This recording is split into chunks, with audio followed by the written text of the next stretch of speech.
So now, related with the project-based approach.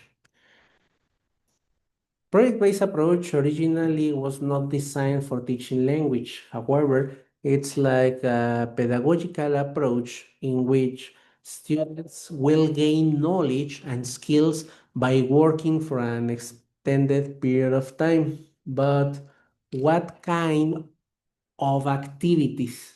First of all, you need to bear in mind what is a project.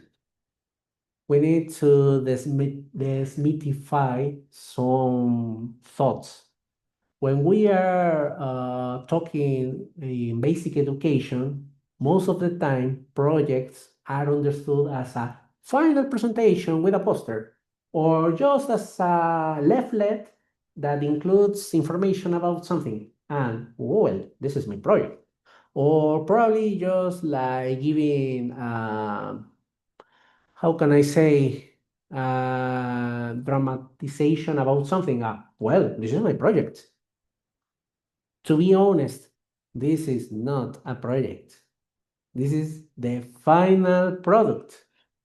And if this is the case, it's not a project. Rather, it's a final task or probably an integrative task like that. The substantial element for a project is what is the aim beyond learning language that as teacher I would like to approach. So let's think about we are going to work with adolescents probably in a public school secondary level, and the contextual necessities are that for instance they need to improve their bathrooms. Obviously, we know that we need to work hand by hand with parent society, but sometimes money is not enough. For instance, for buying toilet paper or hand soap. So, how can we earn some money without asking parent society to buy it? So we may think for actions that our students can do. And one action could be to implement a recycling campaign within that school.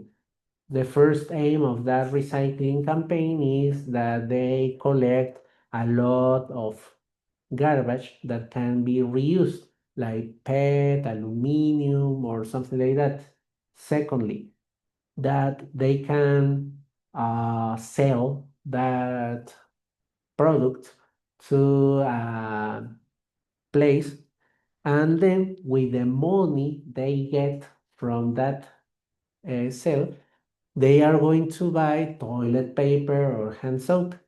So that's the purpose that goes beyond the mere linguistic aspect of teaching.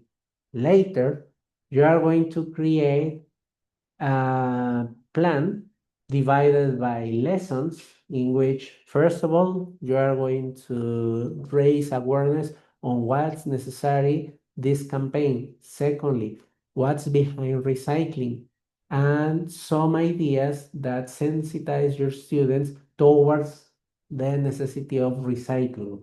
Then within that introduction, with that introductory stage, you may also provide students with enough input, either some videos, some reading passages that include some lexicogrammar elements, because with those lexicogrammar elements, later you will give some guidance so students get familiar with expressions, probably with some grammar elements, and the idea is that later they use that or those elements in the design stage. That is the second stage of a project. They are going to create that campaign to convince all school members to bring to the class or to the school some pet, and also that the pet they consume within the cafeteria, instead of throwing to the garbage bin, they separate and try to accumulate as many as possible bottles of pet. No, later, after accumulating that pet, that they need to buy it. So the other stage is when, how they are going to carry all the pet they have accumulated, and at the same time to set a moment for collecting the money they are going to earn. Probably in that moment, you may require mathematics professor to teach them like a simple concept of arithmetics.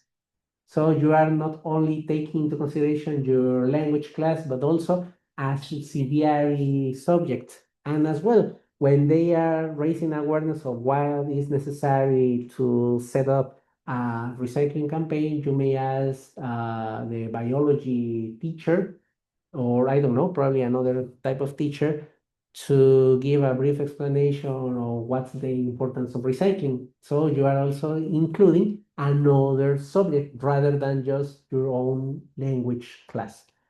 Then that's the moment, the final stage in which they are going to present how was that campaign developed, what were the results, and what did they learn during and after setting up that campaign. In fact, the final product can be a public talk in which they are going to give the final outcome of all those stages throughout the entire project. This is, in fact, a project. So, can you see the differences? So, unfortunately, at basic education, we may say that just a leaflet is a project. Now you know that it's not. That's why it says project-based learning is a teaching method in which students gain knowledge and skills by working for an extended period of time. This approach is not just for one lesson, probably for a series of 6, 9, 12 lessons, I don't know, but not 20 lessons, probably 15 lessons. It's like the limit, probably. To investigate, respond to an authentic, engaging, complex question, problem, or challenge.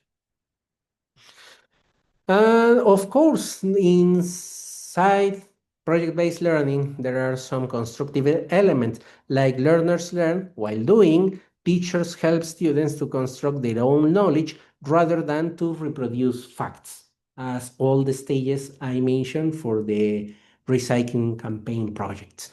And then PBL requires critical thinking, problem solving, collaboration, and different forms of communication. So here with the project-based approach, sometimes you are not going to use the target language, but mother tongue, and it's okay. However, the final presentation or probably the material you are going to use for setting up the project, in fact, you can use target language texts. And students need to use higher order thinking skills and learn to work as a team. This is a really huge challenge that students really and effectively work as a team. This is another disadvantage of PBL. Sometimes it's not really easy to manage students' behavior to work efficiently in teams. And the project. In project-based learning, the project is the vehicle for teaching the important knowledge and skills students need to learn. With PBL approach, you are not going only to focus on teaching language, but also on developing some daily life competencies and as well some critical thinking skills. That's why it says the project contains and frames curriculum and instruction. And this is an example of a project and also the example that I provided at the beginning. And these are essential elements when you are designing a project. First of all, that it has a challenging problem, something that may affect students' lives or the community where they live. Also, that it has a sustained inquiry approach. They all the time need to start investigating, trying to get an agreement on the decisions, and managing all that information that may take from different sources.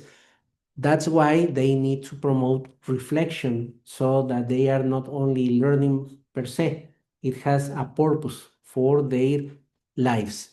That's why it needs to promote a critique and revision.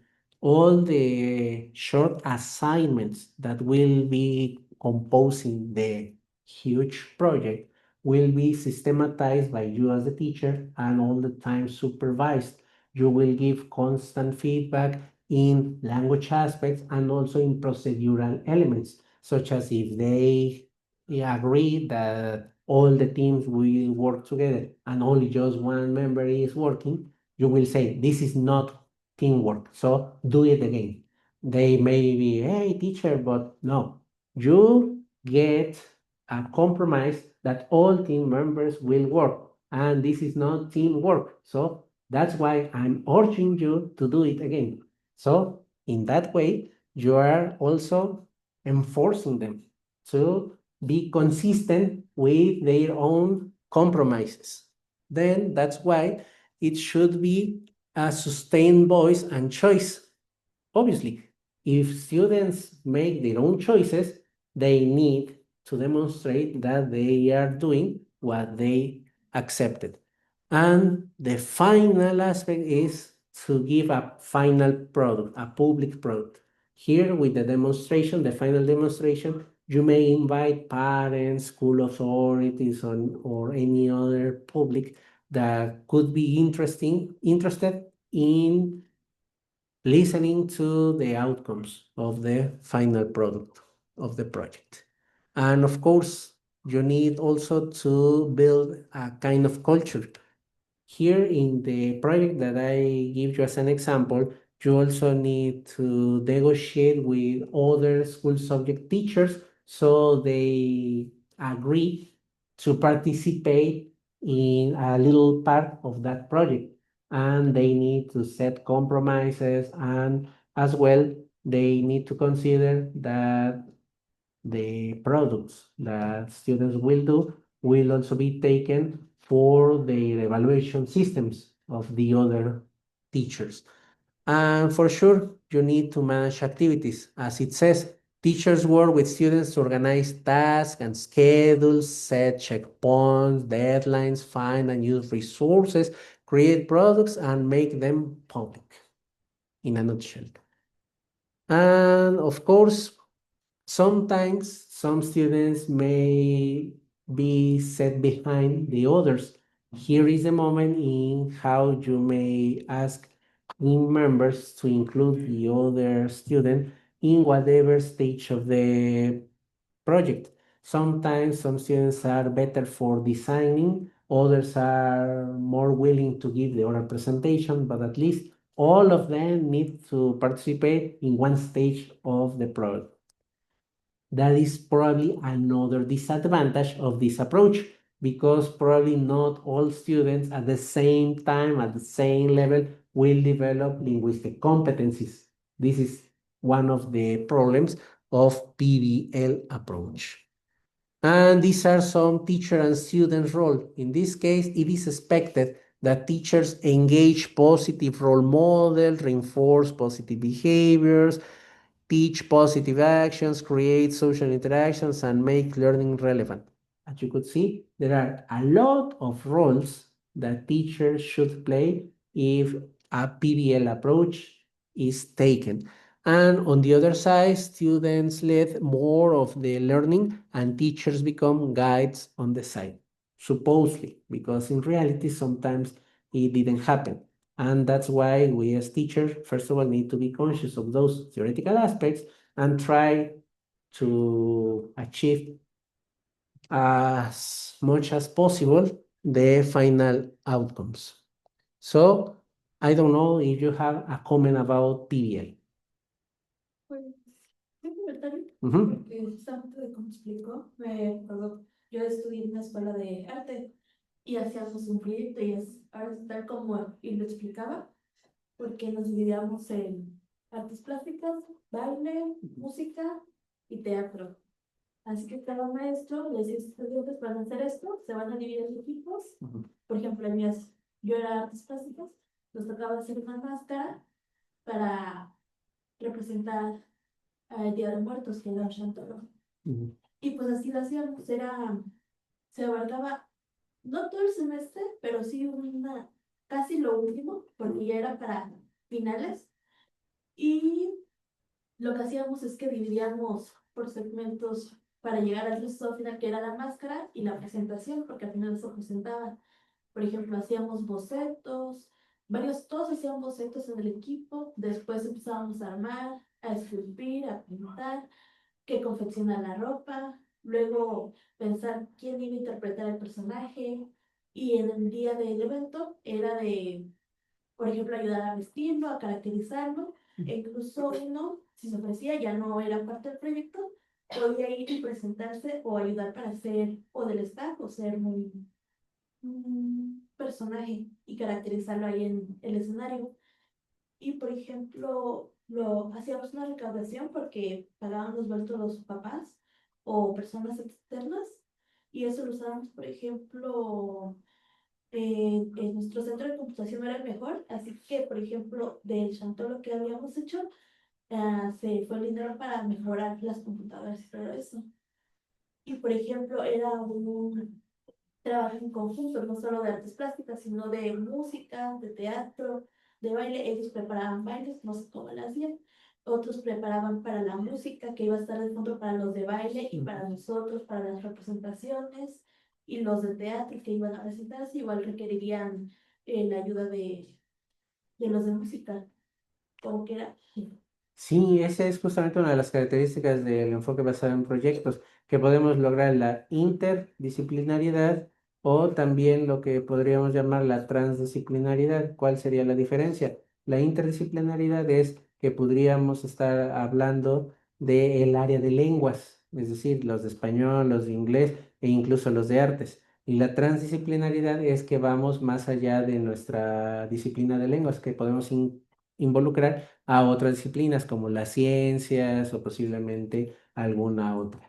Por ejemplo, como en cierto trabajo, por ejemplo, ahorita como que pensándolo en algo, pues abarcábamos varios aspectos que nosotros necesitábamos estudiar, por ejemplo, en artes, porque en artes, de que era pues dibujo, hacer bocetos, que era escultura, hacer la estructura y empezar a moldear la pintura, pintar todo, e incluso un poco confección, porque incluso hicimos confección. O sea, Entonces, abarcábamos varios aspectos de la materia.